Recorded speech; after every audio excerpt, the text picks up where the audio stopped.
Morning all of you. આજે આપણી સાથે છે પટેલ સોનલબેન મેહુલભાઈ. એમને અહીંયા 26/3 બાબાનો જન્મ થયો છે. તો આપણે એમને પૂછીશું કે અહીંયા ઈશા આઈવીએફ હોસ્પિટલમાં એમને કેવી સુવિધા મળી છે. સુવિધા બહુ બેસ્ટ. કંઈ આપણે માલિક થોડાક અમે લેટ પડી ગયા તો પણ અમને લઈ લીધેલા છે અંદર કે ભાઈ એવું નથી કે ભાઈ ધક્કો પડ્યો એવું.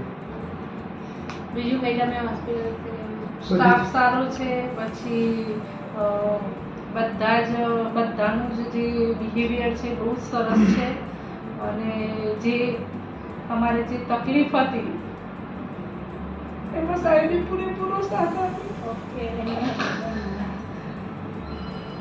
ઓકે. પેલો મારો બાપુ છે, એને ડાઉન સિન્ડ્રોમની તકલીફ છે. અમે બધી જ આશાઓ છોડી દીધી અને ભગવાનને અમારી પ્રાર્થના સાંભળી અને આ સાહેબની અમને મુલાકાત કરાવી અને એક નોર્મલ બાળક મને મળી છે. એ સાહેબની મહેનતથી અને ભગવાનની કૃપાથી મળી છે.